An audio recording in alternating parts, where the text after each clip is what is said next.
Hi guys, welcome back to my channel. I'm so sorry that I've been delayed for my dramas for a while. I had so many trips in the last month, it's been crazy. But I am back and I'm here to talk about a new drama that is Chinese and that's on Netflix. So without further ado, let's get started.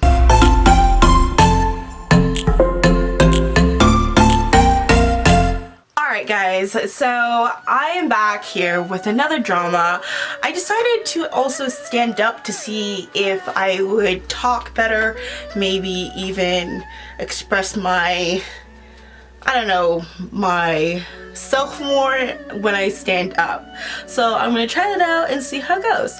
So in honor of this drama, I'm wearing a t-shirt called Fearless because this drama is really about fearless and being brave and making sure that you always know who you are. And this drama is called Princess Weiyoung. It's a Chinese drama and it's also on Netflix and Viki. I also notice these days that Netflix is having a lot of more dramas on their app more than I've ever seen. It's a little bit weird but also really cool, but I just never expect that Netflix would be taking over Asian dramas, which is I never would have thought about in my whole entire life since I've been on Netflix for a long time. The title of this drama is called Princess Weiyoung. It's got 54 episodes on it. I didn't realize though it was on Viki when I was watching it on Netflix, and I saw that it came out in November 2016. I was like, why did I not watch this before? So that was really interesting. The drama for this show is a costume and period. It also's got romance in it. It's very historical. It's got kings, queens, princesses, consorts, concubines. It's got the whole shebang, kind of on a typical historical Chinese drama. So without further ado, let's read what's it about. Alright, here we go. Princess Shan grew up safe and loved in the northern region of Northern Ling home, but her carefree life comes crashing down when her father is accused of treason, and her entire family is murdered by the power-hungry marshal of the Northern Way. Barely escaping her life, Weiyoung is determined to avenge her family's death. The only question is, how? With the death of the Prime Minister's daughter, Weiyoung, Shunga sees an opportunity and grabs it. Disguising herself as now the dead princess, Shao, I can't pronounce her name, I'm so sorry, takes on the role of the late Weiyoung and infiltrates the royal house of the Northern Way. Driven by an all-consuming need for revenge, the new Princess Weiyoung does everything in her power to bring down the house of her enemies. I can never say enemies right. Oh, I actually said ha. But even the best laid plans don't always go as expected. Caught up in a world of politics and passion, can Princess Weiyoung find a way to rise above the turmoil and make peace with her past? Now, let's talk about the four main characters.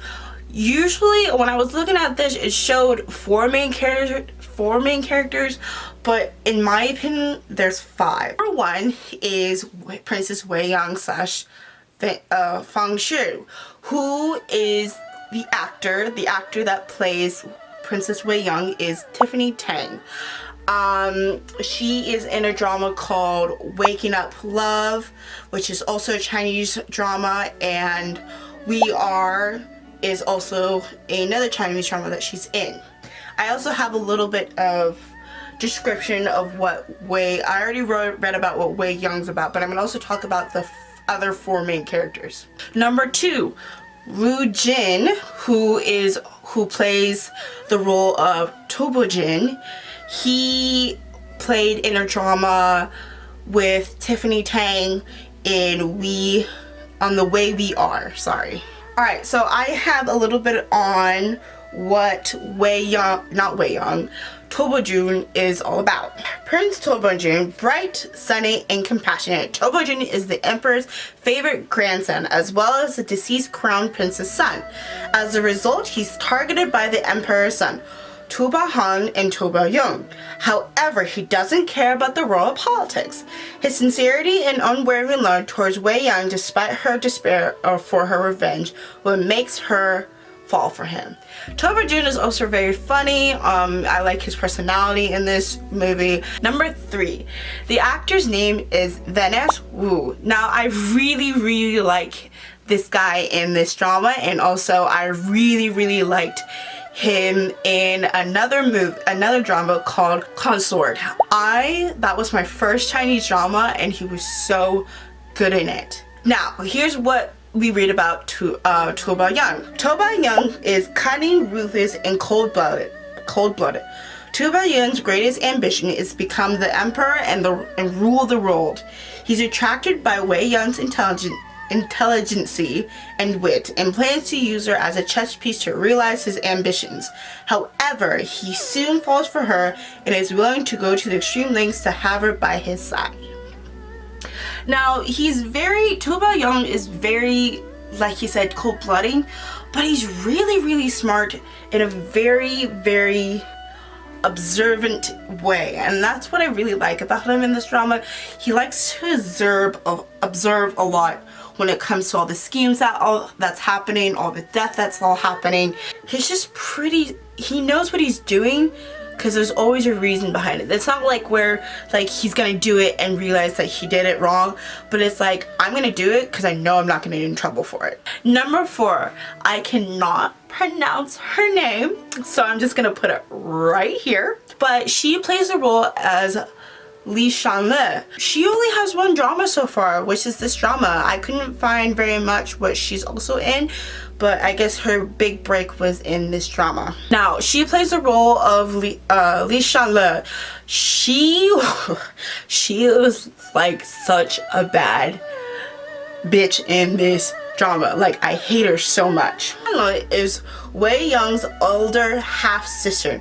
Known as the #1 beauty in the capital province, she's arrogant and selfish, believing that no woman is better than her. The appearance of Weiyoung makes her insecure and jealous. Not just jealous, but like very jealous. She seeks to get rid of Weiyoung and marry Weiyoung, whom she has had a crush on since long ago. After she frames Weiyoung for the death of the crown prince, Weiyoung's mother, she eventually becomes the wife of Weiyoung. After it was discovered that she's the real murderer, and she was to kill herself as a punishment. Now, I'm going to go through all the characters in depth later, but I'm just telling you briefly of the main 5 characters. Number 5, this actor's name is Hojin. I'll put her name right here too, because I cannot pronounce her name. She plays the role of Shunga. She also was in a drama that I really like as well, which is also on Netflix as well. Love 020. She was a college student in that drama, and she was really cute in that drama. So, Shunga, she is Weiyoung's younger cousin. She's been in love with Weiyoung. So Weiyoung's younger cousin, she's been in love with Weiyoung since he was younger. Having been oppressed and overshadowed by her older sister cousin, Shan, from young, she becomes ruthless and seeks to topple her cousin.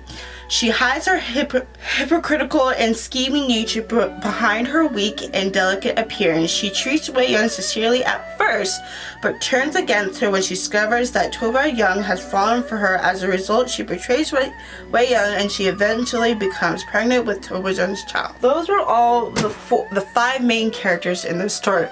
So what I'm going to do now is talk about the story. Now, in the beginning of the story, as I read in the description, Princess Fangel lives in a northern lane carefree life. But unfortunately, her father gets accused for treason and her whole family gets murdered. She barely escapes with her life. When she escapes, she meets a young girl named Weiyoung. Weiyoung is actually who got banished from her household, and she's a servant to a house. They both also become friends and servants, and someone comes and tries to not tries to, but assassinate Weiyoung. Feng Shui wants to get revenge for her as well.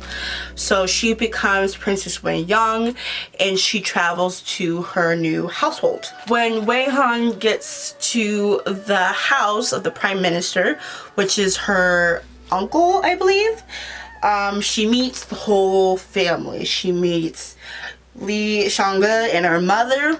They both tried to get rid of her as much as possible, but fails so many times. Shunga and her mother, they, like I said, they become really good cousins at first, but then she betrays her as well. And then Li Ganshi and her mother, she's a little bit of the outside person. She's just kind of, I want to say dumb, but also she's just silly. All she cares about is just eating in her little head of hers. She also meets her uncle, Prime Minister, and also Weiyoung's mother and her godmother, which her mother and her godmother, they are really sweet and nice to her. She also gets to have 2 maids, and they're pretty big in the drama as well. The 2 maids become her good friends as well. She also keeps bumping into Toba Jun, but at first she doesn't realize that she's the prince at the time. So she just thinks that he's just some guy that's on travel or trying to get somewhere, and she just bumps into him here and there. As the drama starts to get going and start to get good, schemes start to happen with Weiyoung. For instance, Li Shunga and her mother try to reveal that she's not the real Weiyoung, and unfortunately for them, they can't prove it. So luckily for Weiyoung, she still keeps her identity a secret. She also goes to the emperor and meets the 3 princes. She also goes to the emperor and meets the 3 princes, which also she will see Toba Jun. So she meets Toba Jun and his mother, and Toba Young and Toba Ha. Toba Jun's mother at first doesn't like her whatsoever. She really likes Li Shanya at the time. She really thinks that those 2 would definitely be a good match. When Weiyoung finds out that she's Toba Jun and he's also connected to the people who murdered her family, she at first does not want anything to do with him. She tries to ignore him, but Toba Jun doesn't. He really likes her, but he doesn't know why she hates him at the time. So he kind of just, peeks in here and there, tries to say hi to her, or try to go on a walk together, or try to even go on a date. When Li Shunga finds out that Toba Jun likes Weiyoung than her, she gets really jealous. She does a lot of mean things and really tries to put Toba Jun's attention on her than on Weiyoung. She's just awful. She's just really awful. Now, as the drama keeps continuing, schemes, there's the beginning part of the drama, there's just schemes. Just regular schemes here and there, typical schemes. But in the middle, schemes go to a higher level. It's just, there's so many schemes that are happening left and right. You're just trying to remember who's doing what, and who's killed, who's done this, who's done that, who put the prank on that person. There's just so many schemes in left and right. I was sometimes so confused who did what. I was just this whole drama has turned into a scheme drama. This is insane. There's also schemes through the princes. For instance, Toba Ha tries to kill Toba Jun in a hunting game, and he gets shot by an arrow. Toba Jun gets shot by an arrow, and then Weiyoung goes and rescues him, and then Li Shangge comes in and tries to kill Weiyoung through that hunting thing, and then Weiyoung leaves him to go get some help, and then Shunga comes in and pretends that she was the one who rescued him. It was just like, what's happening here? This is so much. There's also schemes with maids and also assassins and also scholars. There's just so many schemes. I was just totally lost. But Hojin doesn't really do schemes.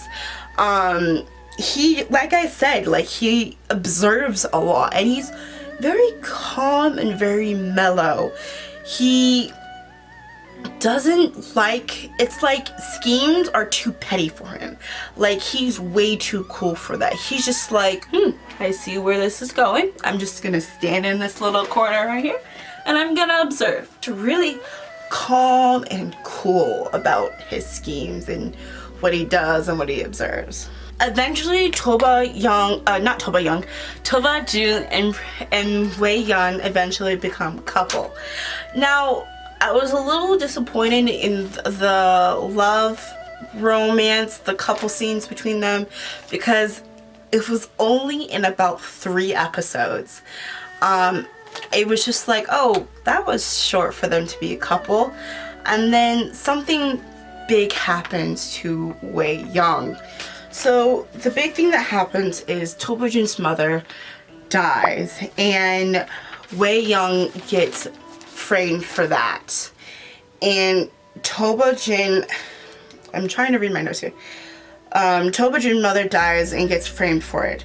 Weiyoung gets her title stripped away, and she almost gets executed for that. Toba-young actually saves her. Now, Tobojin gets through the investigation, through this whole thing. Tobojin gets so emotional, overwhelmed. He just doesn't know if he can believe her, and he gets so confused because he's just lost his mother, which I don't blame him. You know, you lose your mother through a murder, and you don't know who to trust anymore, and that's your mother. So I definitely see his pain, his suffer, his confusion through through what's happening so far. And I guess on his mother has asked on her last dying wish was Tobojin to actually marry Shunga.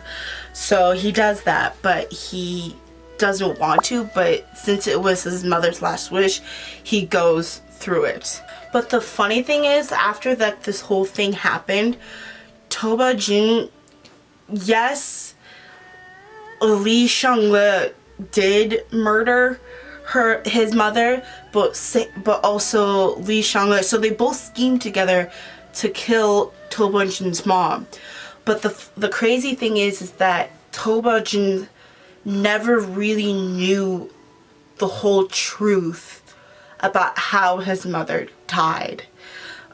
So it was just really crazy on that kind of scene, because Tobojin just never was told on how his mother really died, which was really crazy. Yes, Shunga took the blame for it, but he never knew the whole scheme on how his mother died, which was very interesting. Never seen that before in a drama.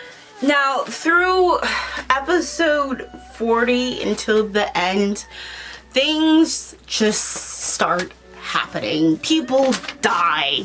People just die. It's just... people just die. Everybody dies, basically, left and right. People just start dropping. Drop, drop, drop. People die. Drop, drop, drop. But the main thing that happens, Weiyoung conquers the kingdom. He makes a scholar kill the emperor and blames Tobojin on it. When Toba-young also holds Weiyoung's family hostage until she agrees to marry him. And she accepts because she doesn't want her family to get murdered or killed. And she really loves her mother and her grandmother. Now, the cool thing is that Tobojin, you know, he pretends that he goes crazy. He goes really psycho. And then Toba-young gives him a poison. And the other thing is that Shunga poisons Weiyoung, but Weiyoung doesn't know about it. She poisoned Weiyoung through her food, but both of them don't know that. And then Hojin attacks onto the kingdom, saves the day, but Hojin and Shunga tells them that they're both poisoned, and there's only one antidote. So Hojin wants Weiyoung to take the antidote because he really wants her to live and stay alive. Shunga sees the whole scene happen, and she wants to kill Weiyoung as well. So she grabs a sword and charges at Weiyoung, but Hojin steps in and gets stabbed. And she was like totally shocked about it, and she decides that she's gonna kill herself as well. So she stabs herself with the same sword that Hojin's in and kills herself with him. So they both died together. At the very end, Hojin and Weiyoung kept married. Shunga, though, I was very disappointed on how she freaking dies, because Hojin locks her up and then he gives her a poison, and then she drinks it and then she dies. I was just so disappointed that she died that way. She could have died a lot worse, but if I was the director, I would make sure that she dies a lot more pain. I just thought it was super cheesy and super dumb how she died and how she survived through this whole drama. I just couldn't believe it. I was like, when is she gonna die? Because she needs to die very soon. Hojin and Weiyoung have a child, which is a son, but also Hojin the poison starts to really kick in his body, and he starts getting weaker. His body starts to shake. He starts spitting out blood, coughing out blood, and slowly he passes away. And Weiyoung becomes the empress of the new kingdom. It was a very calm ending, kind of sad ending at the end, but I really liked it, and it was a very good way to end a very scheme drama. It was a very good ending to wrap up all the schemes, to wrap up all the drama, and just end it on a very good note. So that's it, you guys. That is my review on Princess Weiyoung. I still have to give my grade on this drama, and my grade for this drama is B+. The reason why I didn't get an A, because it also was very kind of confusing on what scheme was what. There was a lot of schemes. I guess you can call this a scheme drama, because it was just schemes left and right. So it was just really hard trying to remember what happened with what scheme, so it just got a little confusing, but I still give it a B+. It was a very good drama overall. I definitely really liked it. If you guys watch it, please let me know what you think about this drama, and don't forget to give this video a thumbs up. Don't forget to hit that subscribe button, and I will see you next time. See you later, guys. Bye.